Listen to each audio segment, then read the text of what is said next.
everybody. Welcome back. Thank you all for hanging in there with me during those couple of days of misery. Anyway, we are here to talk about Bushido Blade on the PS1. Squaresoft's one-on-one samurai, modern-day, one-hit kill fighter. Which, I'm going to just give a quick, small history. Squaresoft was hot off Final Fantasy VII. They released Bushido Blade. What was it? I remember I got this Christmas of '97, and it was an incredible game back then. But we're here to ask, does it hold up today, and what happened to the series? So, and I'm going to do two things different. At one point, because I want you guys to be able to hear the music and the sound effects, I'm going to shut my fucking hole for a minute and just let the game play, and you just so you can listen and hear it, you know, as opposed to just me talking over it for the whole time. And I'm also going to be reading a couple things out of the booklet, gameplay related, because I do feel it's important that people know that there's things in this game you can do that you would probably never figure out if you have a game without a booklet, or you're playing it blind, so to speak. Okay. And as always, Rocky, come here, baby. Rocky is here today. He's just having his breakfast, right? That's my baby. My baby. Alright, and he's making a mess on the floor, but whatever, I don't give a shit. So, let us get right in. The story is quite simple.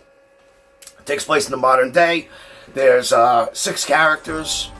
They all have their own little thing. It's about the Narukagami Nishinto school. Blah, blah, blah, blah, blah, blah, blah, blah. Some shit like that. This is a game you're playing for the gameplay, not the story. I want to start with the visuals. Okay. First off, the visuals for a PS1 game are probably some of the best for a PS1 game. And actually, for a PS1 game, do hold up, and I'll tell you why.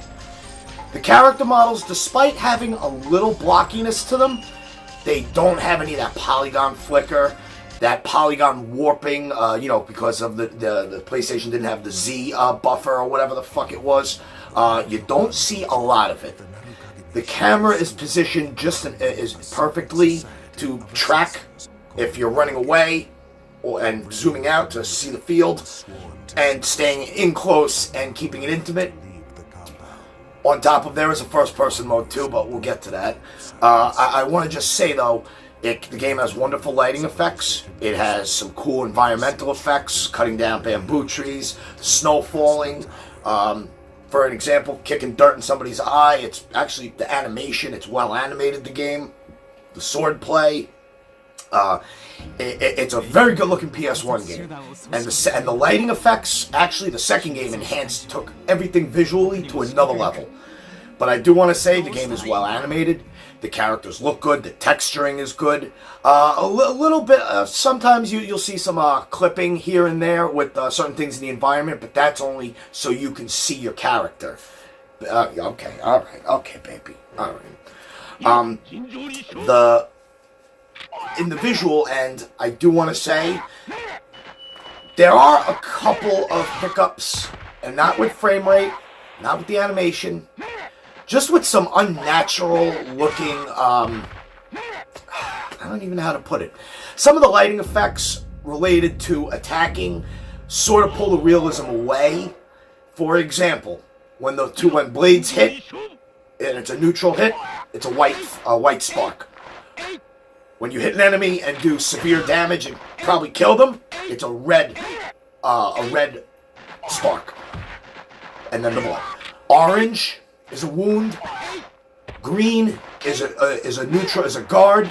And I forgot what yellow is, but it sort of in a way takes the realism out of it without you having to, because in this game you gotta look at your character to tell if you lost use of your arm or your leg or you're practically crippled. Otherwise, I want to say, and you can tell for yourself, it's a wonderful looking PS1 game. And yes, considering you only have 2 characters on screen at any given time, they can keep the polygon counts high and keeping the frame rate nice. The lighting, especially like on the beaches, on the beach part of the island, is absolutely wonderful. I cannot say enough good about this game visually. And yes, I think for a PS1 game, it is a very high-end PS1 game visually that does hold up. Like Final Fantasy, for example, and I hate to use this, but it's the easiest way to put it. Final Fantasy VII was revolutionary. Its graphics did not hold up in certain aspects. This game still holds up for what it is from when it came. On the sound end, okay. The voice acting, there's some good voices here. The sword clashes, the sound effects, the wind blowing, the dirt getting thrown. It's a very good sounding game. There's not a lot of music with the exception of the introduction because, again, these are two fighters out in the middle of an environment. They don't hear any music. They hear the wind blowing. They hear the leaves rustling.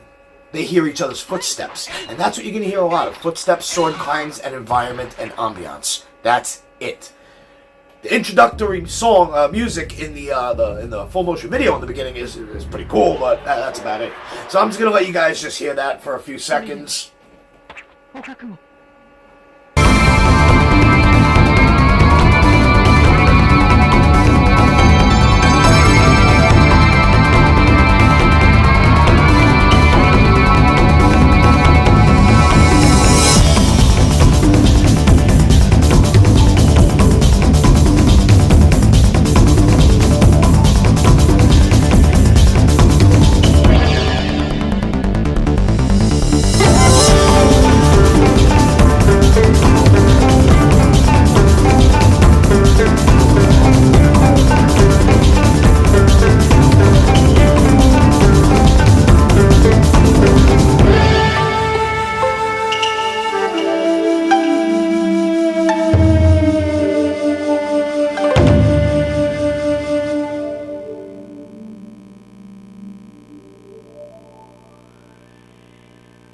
So there you go.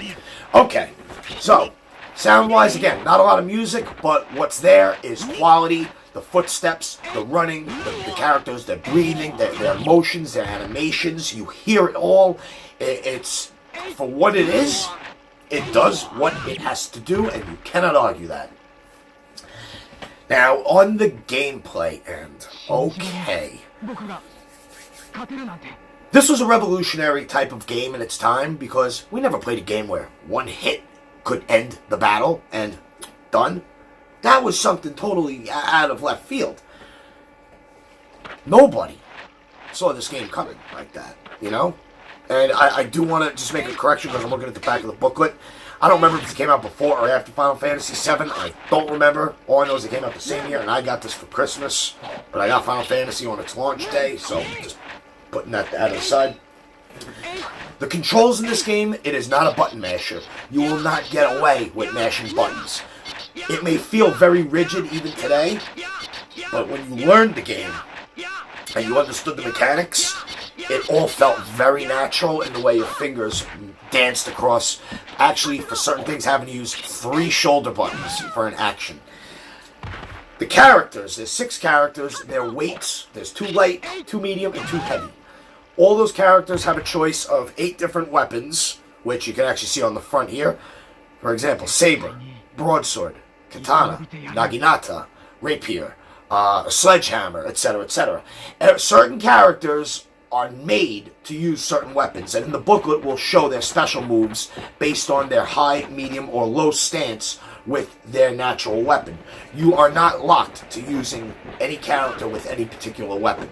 It's just, there's preference. For example, my character, you see me using most, Tatsumi, the kid. He's a light character, but I usually like to give him a middle weapon. Either the katana or the... his weapon naturally is, I think, the saber. I'm going to look it up real quick. Hold on. Sorry about this. Ill-prepared, but you know what? I don't give a shit. Tatsumi uses... Where is he? Prick. Where's this little prick? Tatsumi has a special attack with the saber and the sledgehammer. He is the only character that does not have a sub-weapon. Yes, characters have sub-weapons that they can throw. Now, the whole core behind getting the best ending in this game, and actually or getting an ending at all, is you gotta follow the Code of Bushido, which ties right into the gameplay. The Code of Bushido goes like this. You will fight honorably. You will not attack an opponent in their back. You will not attack an opponent running away. You can still give chase. You will not attack an unarmed opponent. You will not attack somebody when they're down. You will show respect and honor. You will allow an opponent to get up before delivering a death blow. If you can follow those rules in combat, not saying the enemy will, but they're not playing for an ending. We are. Then, sorry about that, I had a phone call. The enemy doesn't have to follow the code of Bushido. Hell, one of your opponents in the game actually pulls out a fucking a German pistol and will blow you away. He ain't following the code, but you got to. If you want to get an ending that doesn't call you a coward, which you'll see I got a couple because I wasn't following the code. I was trying to remember how to play the fucking game. But I want to go over the controls, and I want to do this from the booklet. I don't mean to sound boring, but I feel if you guys want to make an educated decision on playing this game, you need to know how it works. Okay. Besides following the code of Bushido, 4 face buttons. Square is block. Well, not really block. It's a deflect. You can't hold it to block. All you do is you deflect. X is a low attack. Circle is a middle attack. Triangle is a high attack. You'll use R1 and R2 to change your stances. Middle, low, and high, of course. Low offering low attack, specifically low attacks, but leaving your height open, your medium, your middle, and your top open. But you'll be getting some sneakier, quicker attacks. Middle provides a balanced offense and defense. Top stance, high stance offers strong offense, but you are practically defenseless because your arms are up, your whole body is exposed, and your legs. That's a death blow to be given or to be received. Now, you hold the L1 button to free run, and while you're doing that, you can attack. To jump, you actually have to hit forward and then R2 and R1 and roll your fingers. It does not feel natural. Once you get the feel of how you initiate some of these moves, they feel a little more comfortable. Back forward X is an additional attack. A face-off, you can have a blade clash, which you just keep pushing until one of you succeeds and knocks the other away.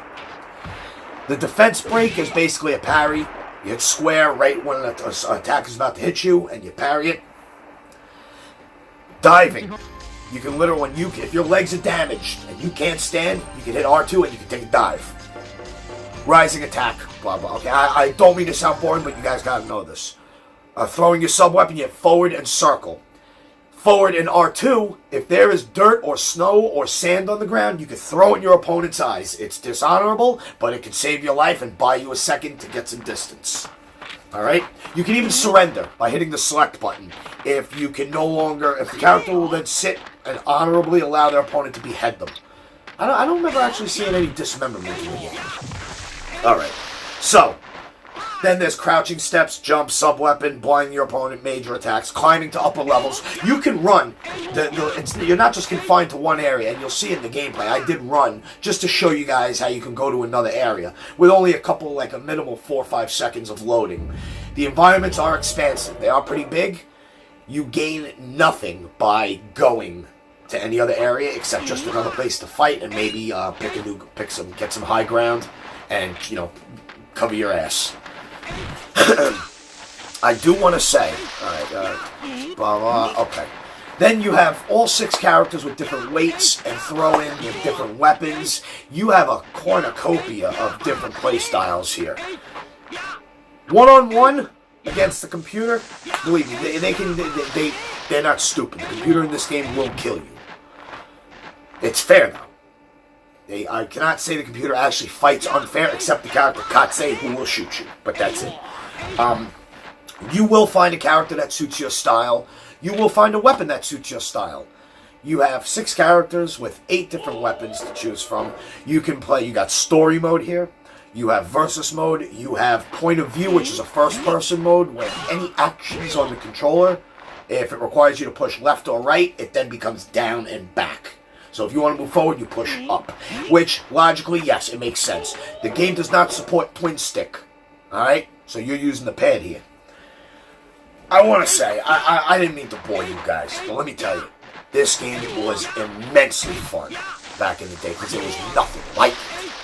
You wanted to play a fighting game, you were playing Street Fighter, Mortal Kombat, or a King of Fighters game, or some other minor fighting game. This was an experience. This was a, hey, come on. I can kill you and you can kill me. It's a level playing field. Playing with a friend, me and a couple of my friends, I remember this game used to really get tensions high. Does the game hold up for what it is? Absolutely. The second game, which I will talk about in another video, because again, this is a Christmas-related video, and I got this at Christmas, maybe so. Let me tell you, Bushido Blade 2 took it all to another level, but that's for another day. I want to say the game is a lot of fun. What happened to the series? After Bushido Blade 2, I think the sales were lower than the first game, but even though the game was superior to this game, and again, we'll get to that, I don't think it paid for Squaresoft to keep making Bushido Blades. I guess either the samurai fad died out. I don't know. I'm not going to pretend to know. But what I will say is there were some non-Square made Bushido Blade style games, like on PS2 there was Kengo, Master of Bushido. Don't be fooled by the name. It had a bunch of characters that all looked the same, that all played the same. The game fucking sucked. I want to review that one day because I bought that game really expecting a lot, and I got dicked. Alright? There was a game on the original Xbox, Kabuki Warriors. Again, nothing will ever touch the original 2 Bushido Blade games. I want to say this series needs to make a comeback. Square Enix, if you guys are listening, pull your fucking heads out of your asses, alright? Give us a new Bushido Blade. Give us a Bushido Blade remake. I don't care. Don't give us 3. Give us a remake. Give us 3. Give us something, alright? There are players today that need a fighting game that you use your brains for, okay? All the Tekken players with their mashy buttons, alright? You're no Virtua Fighter, okay? Tekken, you never were and you never will be. Virtua Fighter will always be the superior game. Bushido Blade stood on its own as quite an amazing fighting game, as quite an amazing exercise in honor and just being true. You know, fighting like a warrior. This game encompassed it all. For a game that would let you throw a sub-weapon, you could get wounded, arms, legs, you get practically crippled and still keep fighting. Just swinging your sword like mercilessly with no hope left. It's actually quite enthralling. Like, hey, am I going to get the death blow while I can't even stand? You might. Throwing dirt in your opponent's eyes, running across these expansive landscapes. It was a great experience that no other fighting game was able to touch. Because, you know what? I don't even consider this a fighting game. This game, without this, you wouldn't have had For Honor a couple years ago, which, I'll tell you, very underrated game, and I think Ubisoft needs to really focus on keeping that series going, which seems like they are, but we haven't gotten For Honor 2 yet. Anyway, everybody, I know it's been a long video. I want to say thank you. You know what? I'm going to do Bushido Blade 2. That'll be my next game I cover. I'll have a rant up later today. I just got to run a few errands, Christmas related. Rocky, come on. Oh, Rocky's sleeping. But here, everybody, look. Rocky, okay, baby? Everybody loves you. Oh, look at that face. Everybody, I'm John. This is Elite Gamers United, and thank you all for sticking by me. And everybody who didn't, suck my balls. Have a good day, everybody. I'll see you later.